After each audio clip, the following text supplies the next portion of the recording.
रिश्वतखोर बहू। ये क्या बात हुई? तुझे पता भी है तो क्या बोल रही है बहू? एकदम सही बोल रही हूँ। अगर आपको मुझसे अपनी इन ऐंठन भरे घुटनों की मालिश करानी है तो मुझे वो देना पड़ेगा जो मैं मांग रही हूँ। एक हाथ दो और दूसरे हाथ लो, सिंपल। बहू हूँ, इसका मतलब ये नहीं कि नौकरानियों की तरह काम करूँ। ये है अमृता और उसकी सास रेखा। अमृता एक नई नवेली बहू है जिसकी शादी कुछ दिनों पहले ही रेखा के बेटे माधव के साथ हुई है। वैसे तो अमृता दिल की बहुत अच्छी है, लेकिन वो कहते हैं ना कि खून का रंग तो दिखता ही है। बस वही डॉन की बेटी होने का रंग यहाँ अमृता में भी दिख रहा है, जो है रिश्वत लेना। जी हाँ, काम चाहे कितना भी छोटा या कितना भी बड़ा क्यों ना हो, हमारी अमृता बहू बिना रिश्वत लिए कुछ नहीं करती। चलिए देखते हैं आगे इनके साथ और क्या क्या होता है। रेखा और अमृता को लड़ती देख ससुर प्रेमचंद वहाँ आता है और कहता है, अरे क्या हुआ? काहे इतना तिल मिला रही हो रेखा? अरे कुछ बोलोगी भी या कानों में हड़ताल हो रखी है तुम दोनों के? देखिए ना पापा जी, माँ जी ने मुझे कहा कि मैं उनके घुटनों की मालिश कर दूं, लेकिन उसके बदले में माँ जी मुझे वो हीरो वाला पुश्तैनी हार देने से इनकार कर रही हैं। क्या? घुटनों की मालिश के लिए हीरो का पुश्तैनी हार कौन मांगता है बहू? पापा जी, आपको तो पता ही है ना, आपकी बहू कितनी सयानी है, हर कोई भी काम फ्री में नहीं करती। और अब शेखावत खानदान का आटा तो इतना भी गीला नहीं है कि अपनी बहू को हार ना दे पाए। क्यों माय डियर माँ जी? देखा आपने प्रेमचंद जी, ये अब मुझसे पुश्तैनी हार मांग रही है, कल को पूरा घर मांग लेगी। अरे जा जा, मैं खुद कर लूंगी अपनी मालिश। ठीक है, मुझे क्या। एंजॉय योर मालिश टाइम माँ जी। रात में जब पति महादेव दफ्तर से लौटकर घर आते हैं तभी कमरे में, अमो सुनो ना, मेरा वो लाल रंग का जो शर्ट है ना, वो धो दो ना प्लीज। एक्चुअली कल मेरी एक इम्पोर्टेंट इंटरनेशनल क्लाइंट के साथ मीटिंग है, बहुत बड़ी डील का ऑफर है, इसलिए मैं अपनी उस लकी शर्ट को पहनकर जाना चाहता हूँ। अभी धो दो, रात भर में तो सूखी जाएगी, फिर कल अच्छे से कड़क वाली इस्त्री कर देना अपने शुभ शुभ हाथों से। जी नहीं, मैं ये सब ऐसे ही नहीं करने वाली। अगर काम करवाना है तो मेरी एक शर्त है। अरे यार, तुम और तुम्हारी शर्तें, बोलो क्या है? आपको मुझे 10 मनीष मल्होत्रा डिजाइनर की साड़ियां दिलानी होगी। 2 हफ्तों में मेरी स्वीट हार्ट फ्रेंड बिल्लो रानी की शादी है। मैं वहां डिजाइनर साड़ी पहनकर जाऊंगी और सब कुछ जला दूंगी। माधव अपनी बीवी की बात सुनकर हैरान परेशान अपने सर पर हाथ रखकर बैठ जाता है। अरे तुम बीवी हो या आफत? तुम्हारे दिमाग में जंग लग गया है क्या? देखो इतने सारे पैसे नहीं है मेरे पास। तुम्हारी याददाश्त तो जगह पर है ना माधव, भूल गए? मैं एक डॉन की बेटी हूँ। अगर तुमने मेरे कहे मुताबिक काम नहीं किया तो तुम्हारे लाल शर्ट को दूर ही रखो, मेरे पापा तुम्हें ही लाल कर डालेंगे। ठीक है, चलो अब ज्यादा मत डराओ, तुम्हें जो चाहेगा मिल जाएगा। अब ये डर और रिश्वत का सिलसिला यूं ही चलता रहता है और इसी तरह समय बीतता रहता है। एक सुबह सब नाश्ते के टेबल पर बैठे थे, जहां अमृता सबके सामने एक व्हाइट बोर्ड लाती है जिस पर दिन भर के सारे कामों के रेट लिखे हुए थे। अब ये क्या है? टीचर नहीं बनने का इरादा है क्या तेरा? अगर हाँ तो अफसोस, बेचारे बच्चे, उनका भविष्य तो अंधेरे में है। आप लोग बेकार की बातें बंद कीजिए और आंखें खोलकर ठीक से पढ़िए क्या लिखा है। ये आज के सारे कामों के रेट्स हैं। आलू पराठे, चाय, दाल, रोटी, चावल, सब्जी, हलवा, मिठाई, रसोई की सफाई, वॉशिंग मशीन में कपड़े धोना, ओखल में मसाले कूटना और माँ जी और पापा जी के अलमारी की सफाई करना। इन सब कामों की कुल मिला के जो रकम बनती है वो है ये 10,000 रुपए और माँ जी के लेटेस्ट लाए हुए सोने के झुमके भी। अमृता, तुम इंसान हो या हैवान? जरा तो दया करो हम पर। हे राम जी, उठा लो, अब ना देखा जाता ये सब। सच में पता नहीं कौन सा दिन था वो जब ये हमारे घर आई। महादेव, तेरे प्यार ने तो हमारा जीना दुश्वार कर दिया बेटा। दुनिया में बहुत रिश्वतखोर लोग देखे, लेकिन ऐसी रिश्वतखोर बहू पहली बार देख रहा हूँ जो अपने ही परिवार को लूटने में लगी है। बहू, तुझे पता है ना कि ऐसे रिश्वत मांगना गुनाह है। पापा जी, मैं कोई गुनाह नहीं कर रही हूँ। रिश्वत लेना बाहर की दुनिया में गुनाह है। मैं तो बस अपना हक मांगती हूँ। मेरी रिश्वत रिश्वत नहीं, मेरा शगुन है, नेक है। और वैसे भी मैं एक बहू हूँ, इसका मतलब ये नहीं कि मैं सब काम पूरी जिंदगी फ्री में करूँ, आपके चरणों को धोते बैठूं और 24 घंटे आपकी नॉन स्टॉप सेवा करती बैठूं। चलिए छोड़िए, नाश्ता और खाना चाहिए तो बोल दो जल्दी से, वरना मैं चली थिएटर। आज मेरे फेवरेट सलमान की पिक्चर रिलीज हुई है। इतना कहकर अमृता वहां से चली जाती है। इस बेवकूफ का जल्दी कुछ करना पड़ेगा। कुछ दिनों बाद घर में पूजा रखी थी और पूजा में 11 पंडितों का खाना बनाने के लिए कहा जाता है, वो भी नई बहू के हाथों से। देखो अमृता बहू, आज घर में पूजा है, 11 पंडितों को खाना खिलाना है। 56 भोग बना पाओगी? उन्होंने कहा है कि नई बहू के हाथों का खाना ही होना चाहिए, नहीं तो मैं रेखा को ही बोल देता हूँ। ओ कम ऑन पापा जी, खाना तो मैंने फ्री फंड में अपने घर में भी कभी ना बनाया, तो अब आपको क्या लगा कि पूजा का नाम लेकर आप मुझे अपनी झांसी में फंसा लोगे? अरे कल मुही, बस अब बस, पहले सुन भी ले क्या कह रहे हैं हम। तुम्हें जितने पैसे चाहिए, जितने तोहफे चाहिए, सब ले लेना, बस पूजा पाठ में कोई बाधा नहीं आनी चाहिए। ओहो, ये हुई ना समझदारी वाली बात। ठीक है, अब आप लोग निश्चिंत रहिए, मैं ऐसा खाना बनाऊंगी कि उन 11 पंडितों की 11 पुश्तें भी मेरे खाने के स्वाद को याद रखेंगी। अमृता पंडितों के लिए खाना पकाती है और पूजा संपन्न होने के बाद उन्हें केले के पत्तों पर खाना परोसती भी है, जिस पर खाने का पहला निवाला खाते ही वाह क्या भोजन है। हम इतनी जगहों पर जाते हैं, लेकिन इतना अच्छा स्वाद तो काफी मुश्किल से चखने मिलता है। रेखा जी, प्रेमचंद भाई साहब, आप लोग सच में भाग्यवान हो कि आपको इतनी सर्वगुण संपन्न बहू मिली है, जिसके हाथों में साक्षात माँ अन्नपूर्णा विराजती है। सर्वगुण संपन्न, सबको संपन्न कर देगी यह खूंखार औरत। कुंडली मार कर बैठ गई है मेरे बेचारे बेटे के जीवन में। एक मिनट, अरे ये बात मेरे इस बूढ़े दिमाग में पहले कैसे नहीं आई? इस अमृता की बच्ची को मैं अपने घर से बाहर कैसे निकालूं? इसका उपाय तो पंडित जी के पास जरूर रहेगा। रेखा अगले दिन पंडित जी के पास जाकर उन्हें अमृता के बारे में सब कुछ बता देती है, जिसे सुन पंडित जी भी परेशान हो जाते हैं। अरे, ऐसी बहू तो 7 जन्मों में भी किसी को नसीब ना हो भगवान। देखिए रेखा जी, आपकी रिश्वतखोर बहू और आपके बेटे की कुंडलियों को जोड़कर देखा है मैंने, लेकिन इसमें तो यही बता रहे हैं कि ये आपके जीवन से कभी नहीं जाने वाली। इसलिए उससे सुधारने के लिए जल्दी आप लोगों को ही कुछ करना होगा, नहीं तो एक दिन वो आप लोगों को कंगाल करके ही दम लेगी। नहीं, ऐसा हरगिज नहीं होगा। मैं कुछ करूंगी, हाथ पे हाथ धरे नहीं बैठूंगी मैं।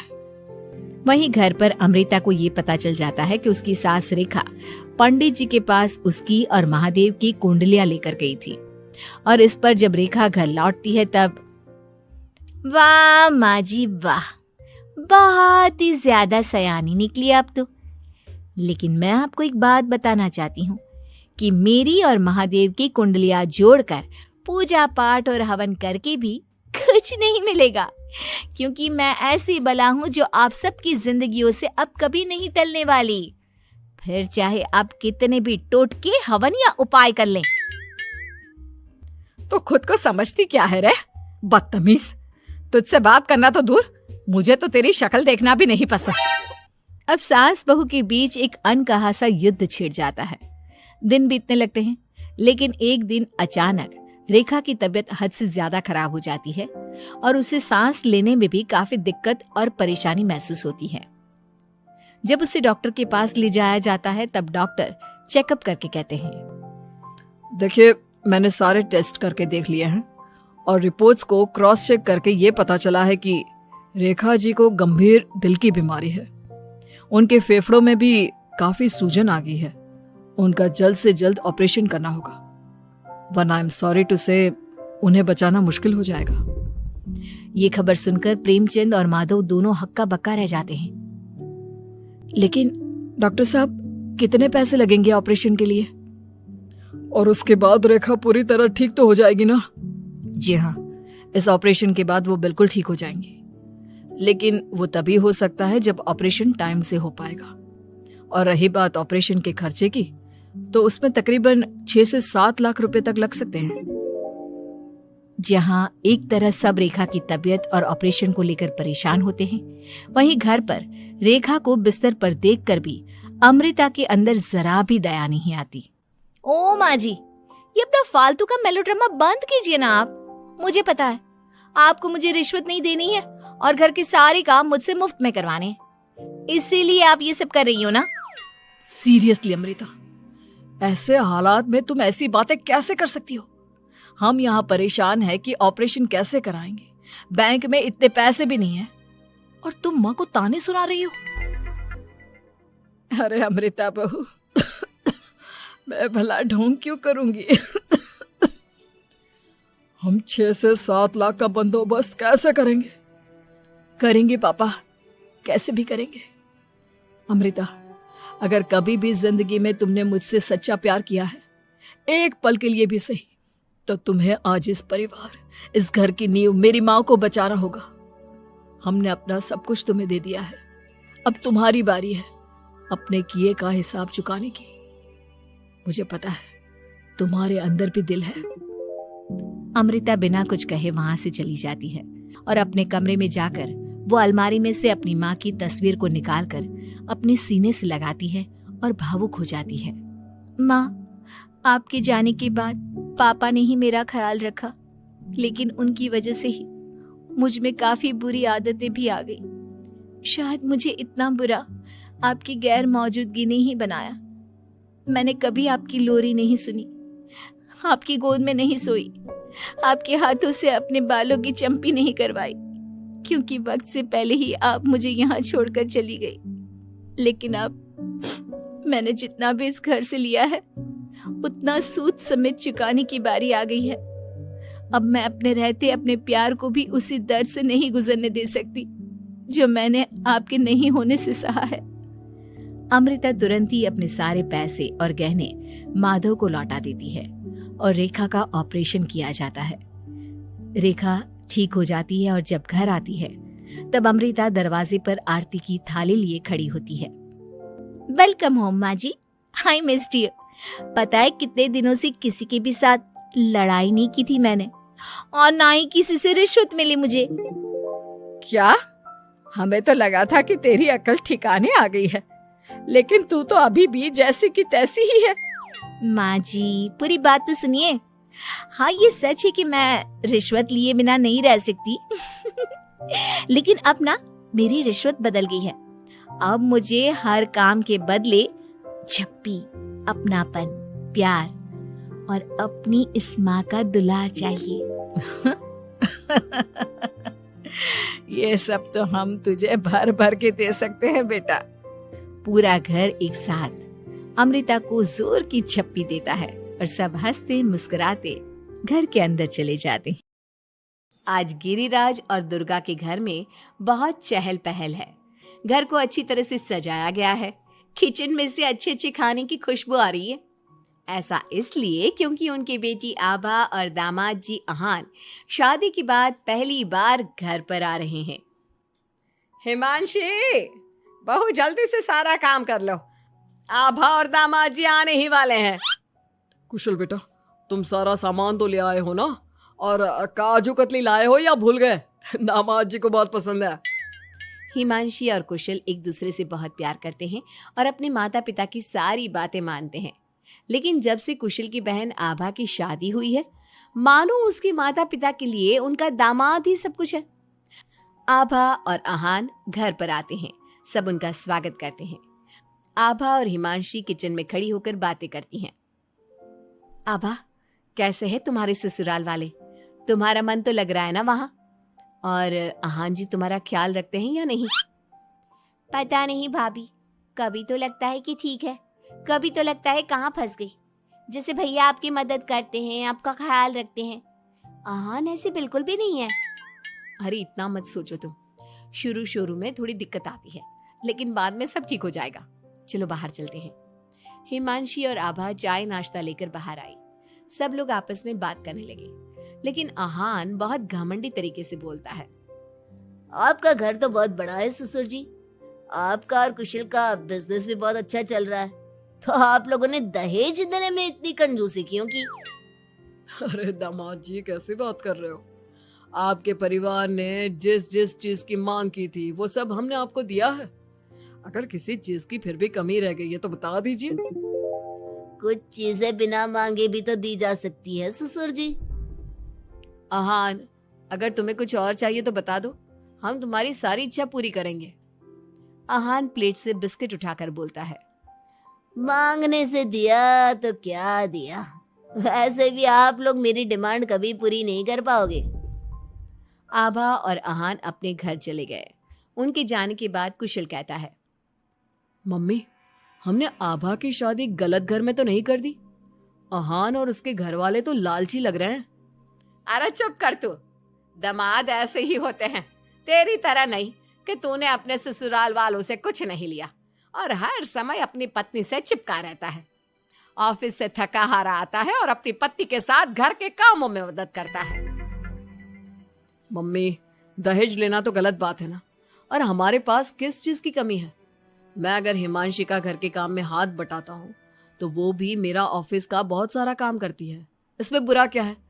पति पत्नी को एक दूसरे की मदद करनी चाहिए। बेटा, किसी चीज की कमी तो अहान के घर पर भी नहीं है, लेकिन फिर भी हमने उसे दहेज दिया ना। ना केवल दहेज दिया बल्कि उनकी जो भी डिमांड थी वो सारी पूरी की। और उसने क्या किया? आपके और मम्मी के सामने ताने सुनाकर चला गया। आप दोनों को इससे दुख होगा, अहान ने इसका बिल्कुल ख्याल नहीं किया। बेचारी आभा का तो चेहरा देखने लायक था, कितनी शर्मिंदा हो रही थी वो अपने पति की बातों से। इस तरह कुशल ने अपने माता पिता को समझाने की खूब कोशिश की, लेकिन उसके माता पिता अहान को ही सपोर्ट करते रहे। और करते भी क्यों ना, हमारे समाज ने दामाद का रुतबा बहुत ऊंचे स्थान पर रखा है, चाहे फिर उनकी सोच कितनी भी नीची क्यों ना हो। इसी तरह से कई दिन बीत गए और एक दिन आभा अपने घर पर रोती हुई आई। अरे आभा, तुम रो क्यों रही हो? और ये तुम्हारे चेहरे पर निशान कैसे? आभा लगातार रोए जा रही थी।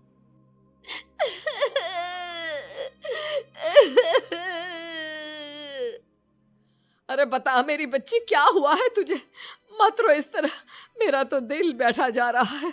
क्या हुआ है बेटा? हिमांशी और दुर्गा के बार बार पूछने पर आभा ने बताया।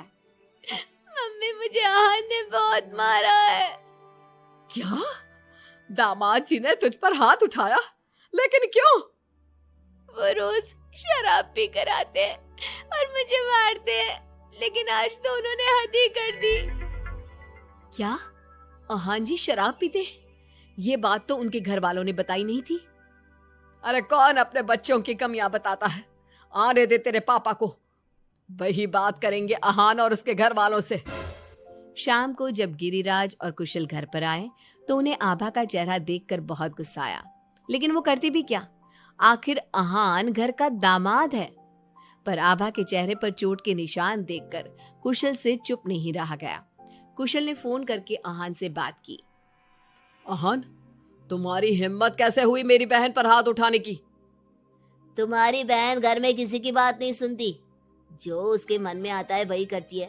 अब तुम ही बताओ, मैं कैसे चुप बैठ सकता हूँ? अगर वो किसी की बात नहीं सुनेगी तो तुम उस पर हाथ उठाओगे? मैं तुम्हारी तरह नहीं कि अपनी पत्नी के पीछे पीछे घूमता रहूं। अगर तुम्हारी बहन जरा भी टेढ़ी चली ना तो मैं उसे इसी तरह से मारूंगा। ये बोलकर अहान ने फोन काट दिया। ये सुनकर कुशल को बहुत गुस्सा आया। कुशल ने कहा, अब आभा अपने ससुराल नहीं जाएगी। आपने उसकी शादी गलत इंसान से कर दी। वो आदमी आभा के लायक ही नहीं है। अरे पागल हो गया है क्या? अपनी शादीशुदा बहन को घर पर बिठाएगा? लोग क्या कहेंगे? मम्मी, आपको अपनी बेटी की चिंता है या लोगों की? अहान हमारा दामाद है और घर में छोटे मोटे झगड़े तो होते ही रहते हैं।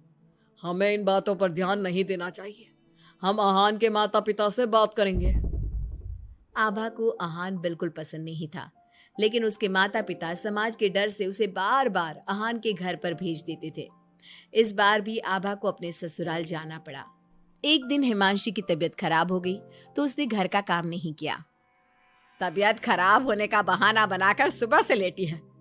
तुझे इस घर में जितना आराम मिला है ना, दुनिया में किसी बहू को कहीं इतना आराम नहीं मिला होगा। तेरा तो पति भी तेरे साथ काम कराता है। देख मेरी आभा को, बेचारी कितना पिटती है अपने पति से और सारे घर का काम खुद ही करती है। शाम को जब कुशल घर आता है तो हिमांशी उसे सारी बात बताती है। तुम मम्मी की बात का बुरा मत माना करो। मम्मी चाहती है कि मैं उनके निकम्मे दामाद की तरह बन जाऊं, जो अपनी पत्नी की बिल्कुल भी इज्जत नहीं करता। लेकिन मैं ऐसा नहीं बन सकता। कुशल ने हिमांशी का बहुत ख्याल रखा और वो जल्दी ही ठीक हो गई। वहीं अहान आभा के साथ बहुत बुरा बर्ताव करता था।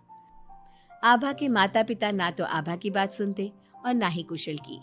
एक दिन अहान किसी काम के सिलसिले में शहर से बाहर गया हुआ था। वो जिस होटल में रुका था वहां उसे अहान दिखा। अरे ये तो अहान लग रहा है, मगर इसके साथ ये लड़की कौन है? कुशल ने वहां कुछ लोगों से पूछताछ की तो उन्होंने बताया, ये तो अक्सर इस होटल में अलग अलग लड़कियों के साथ आते हैं, लेकिन आप ये सब क्यों पूछ रहे हो? कुशल बिना कुछ बोले वहां से चला जाता है और घर आकर सभी को ये बात बताता है। लेकिन उसके माता पिता को तो इस बात से भी कोई फर्क नहीं पड़ा। अरे बेटा, इस बात को यहीं खत्म कर दो। हम अहान से क्या कह सकते हैं? आखिर वो हमारे घर का दामाद है। बेटा देख, ये बात ना आभा को मत बताना, नहीं तो उसे बहुत बुरा लगेगा। आप दोनों किस मिट्टी के बने हैं? दामाद दामाद कहकर आपने उसे सर पर चढ़ा दिया। मैं आपकी बहू के साथ अच्छा बर्ताव करता हूं तो आप मुझे झोरू का गुलाम कहते हैं।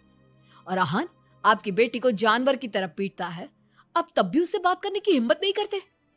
आप लोग बेटे और दामाद में इतना फर्क क्यों करते हो? बेटा, दामाद को तो सर का ताज समझा जाता है, हमेशा से ऐसा ही चलता आया है। अरे हमारे समाज ने ऐसे ही नियम बनाए हैं। चाहे वो आपकी बेटी के साथ कैसा भी बर्ताव करे, उसे जानवरों की तरह मारे पीटे। मम्मी, ये पुराने जमाने की बातें हैं। आजकल कोई पढ़ी लिखी लड़की इतना नहीं पीट रही जितनी हमारी आभा पीट रही है, वो भी सिर्फ आप दोनों की वजह से। मैं आज ही उसके ससुराल जाकर उसे सारी बात बता दूंगा और आखिरी फैसला उसका होगा। कुशल और हिमांशी आभा के पास जाकर उसे अहान की सारी सच्चाई बता देते हैं। आभा अपने भाई के साथ आ जाती है। घर आकर वो अपने पति को तलाक के पेपर भेजती है। हालांकि गिरिराज और दुर्गा अभी भी अपने दामाद के साथ है और तलाक के खिलाफ। उनको अभी भी समाज की चिंता है, बेटी की नहीं। लुधियाना के सुनील और उसकी बीवी रीटा एक अच्छे और संपन्न परिवार से ताल्लुक रखते थे। एक दिन रीटा की भाभी उसके घर आती है। रीटा, तुझे तो पता है तेरा भाई कुछ नहीं करता, ऊपर से 2 बच्चों की जिम्मेदारी, बेटी भी बड़ी हो गई है। तू तो बुआ है, कुछ मदद कर सकती है तो कर देना। कहाँ पैसे हैं भाभी, बस समझ लो किसी तरह हम लोग भी दिन काट रहे हैं। 2 ही तो कार है और मेरी बेटी भी बड़ी हो रही है। अब उसके लिए कार लेनी है तो 10 लाख का खर्चा तो लग ही जाएगा। तभी वहाँ सुनील आ जाता है। अरे शशि, क्या है? तू हमेशा पैसों के लिए परेशान क्यों रहती है? वैसे क्या जरूरत थी बेटी की शादी इतने बड़े घर में तय करने की? अरे पैसे नहीं थे तो ऐसे ही कर देती कहीं शादी। इतने बड़े होटल में क्यों कर रही है शादी? लेकिन यहाँ तो मामला शादी का है, डेट तय है। दरअसल तेरे भतीजे के पीएफ के पैसे आने हैं, पर उसमें देर हो रही है। जैसे ही पैसे आ जाएंगे मैं तेरे अकाउंट में डलवा दूंगी। ठीक है, हम लोग सोचकर बताएंगे। तभी वहाँ भतीजा आ जाता है। फूफा जी, आप लोग ही मदद कर सकते हैं, वरना तो कैसे काम होगा समझ में ही नहीं आ रहा। मैं वादा करता हूँ जैसे ही पैसे आ जाएंगे मैं आप लोगों को वापस कर दूंगा। हाँ भाई, ठीक है। अब देख भाई, हमारे लड़के तो सारा दिन घर पर पड़े रहते हैं, ना कमाते ना कुछ कमाने की इच्छा रखता है। लेकिन चल ये ले, कितने पैसे चाहिए? जी 4 लाख रुपए। ठीक है, लेकिन पैसे ध्यान से वक्त पर वापस लौटा देना। सुनील मुसीबत के वक्त बीवी के भतीजे की मदद तो कर देता है, लेकिन उन लोगों के जाने के बाद देख ले रीटा, तेरे मायके वालों ने मांगा तो दे दिया, वरना इन लोगों का मुझे कोई भरोसा नहीं है। अरे क्यों भरोसा नहीं है? इससे पहले तो कभी इन लोगों ने आपसे मदद भी नहीं ली। हाँ ली तो नहीं, लेकिन पैसे की किल्लत ही रहती है ना इन लोगों के पास। अरे ठीक है ना, नहीं लौटा पाए तो भतीजे के ससुराल से निकाल देंगे। सुना है बड़े घर में शादी हो रही है। सुनील और रीटा पैसे तो दे देते हैं, लेकिन अगले रोज ही। हाँ भाई साले साहब, क्या हाल है? ठीक हूँ जीजा जी। क्या बात है, सालों बाद आपका फोन, जरूर कोई बात होगी, बताइए ना। अरे वो तेरी बड़ी भाभी आई थी, बेटी की शादी कर रही है ना, तो पैसे लेने के लिए मैंने दे दिए 4 लाख। सोचा भाई किसी गरीब की बेटी की शादी हो रही है, पुण्य मिल जाएगा। अच्छा किया जीजा जी, उनका बेटा बहुत मेहनती है, जल्द ही लौटा भी देगा। वहीं रीटा भी फोन करके हर किसी को पैसे देने की बात करती है। रीटा की भाभी शशि के पास उसके भाई का फोन आता है। तूने सुनील से पैसा लिया है क्या? नहीं भाई, सिर्फ बात की है, बोल तो रहा है कि दे देगा। वो लोग मदद करने वालों में से नहीं है, और मदद कर भी दे लेकिन समाज में गा गा कर हालत बुरी कर देते हैं। अब गाने दीजिए ना भाई, मैं क्या कर सकती हूँ, मेरे पास कोई ऑप्शन भी तो नहीं है। बेटी की अगले हफ्ते शादी जो है। शशि की बेटी की शादी हो जाती है, लेकिन शादी के 1 महीने बाद ही सुनील का फोन भतीजे के पास आता है। हाँ भाई, शादी तो हो गई हम लोगों की दुआ से। अब देख, ऐसा ही फायदा होता है पैसे वाले रिश्तेदार हो तो। तेरे वक्त पर हम कैसे खड़े हो गए थे, लेकिन अब पैसा लौटा दे भाई। जी मैंने पीएफ के लिए अप्लाई कर दिया था, उसकी नोटिफिकेशंस मैं आपको भी भेज देता हूँ। मुझे लगता है 10 दिन में पैसे आ जाना चाहिए। जैसे ही पैसा आएगा मैं आपके अकाउंट में डाल दूंगा। और ना जी ना, कोई नोटिफिकेशन नहीं चाहिए, पैसा चाहिए पैसा। ठीक है अंकल, बस 10 दिन का समय दे दीजिए। अभी हफ्ता भी पूरा नहीं होता कि भतीजे के पास उसके गांव के दूर के चाचा का फोन आता है। अरे बेटा क्या बात है, सुनील के कोई पैसे ले रखे हैं तो दे क्यों नहीं देता? हाँ चाचा जी, बात तो हुई थी, 10 दिन का वक्त मांगा है, उम्मीद है हो ही जाएगा। अरे फोन कर रहा है, रोज बता रहा था कि बेटी की शादी में मदद की थी। अब क्या है ना, भले ही शादी 10 दिन रोक देते, लेकिन सुनील से मदद नहीं लेनी चाहिए थी। याद है ना, मधु की मदद करके कितना बदनाम कर दिया था उसने पूरे घर को सोसाइटी में। हाँ चाचा जी, मैं भी यही सोच रहा था कि उन लोगों से मदद नहीं लेनी चाहिए थी। कई लोगों के फोन आ चुके हैं। वही रीटा अपनी भाभी को फोन कर देती है। क्या है भाभी, कब पैसे लौटाओगी? पता है ना ये कितना बोल रहे थे, तुम्हारे बोलने पर मैंने पैसे दिए हैं। भाभी अब तो आपके बेटे की कार बेच दो और हम लोगों के पैसे दे दो। अरे लेकिन रीटा, बात तो 3 महीने की हुई थी ना, अभी तो 2 महीने भी नहीं हुए पैसा लिए, थोड़ा तो सब्र करो।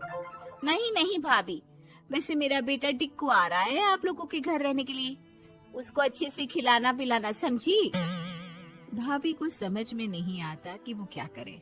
वो बेटे से बात करती है। अरे माँ, इन लोगों से मदद लेकर सच में बहुत बड़ी गलती कर दी। मुझे खुद समझ में नहीं आता कि कैसे इन लोगों के पैसे जल्द से जल्द दे दूं। तभी डोरबेल बजती है और रीटा का बेटा टिक्कू घर में आता है। आओ बेटा, मामी के घर पहली बार आए हो रहने? आप पापा बोल रहे थे कि आप लोग पैसे का ब्याज तो दे नहीं पाओगे, तो तब तक मैं यहीं रह लूं। और हाँ, मैं एसी के बिना नहीं सो पाता, आप लोग अपना देख लेना और पैसे जल्दी लौटा देना, क्योंकि मैं थोड़ा जल्दी जाना चाहता हूँ। रीटा का फोन शशि के पास आता है। भाभी पैसे कब तक दोगे? बेटी की विदाई के बाद शशि के घर का माहौल बिल्कुल बदल जाता है। वो हर वक्त बेटे से उसके पीएफ के पैसे पूछती, और पीएफ यानी कि सरकारी काम आजकल में पूरा 1 महीना और बीत जाता है। भाभी मैं और ये अमेरिका जा रहे हैं, घूमने के लिए पैसों की बहुत जरूरत है। रीटा, मैं पूरी कोशिश कर रही हूँ कि जल्द से जल्द पैसे का इंतजाम कर दूं, लेकिन पक्का नहीं बोल सकती। तभी सुनील का फोन भतीजे के पास आता है। देख माना 3 महीने की बात हुई थी पैसे लौटाने के लिए, लेकिन अभी मुझे पैसों की काफी जरूरत है। मैं अमेरिका जा रहा हूँ, तो पैसे मैंने किसी से ब्याज में पकड़ लिए हैं। तू हर महीने 4 लाख का 20,000 ब्याज डाल देना मेरे अकाउंट में।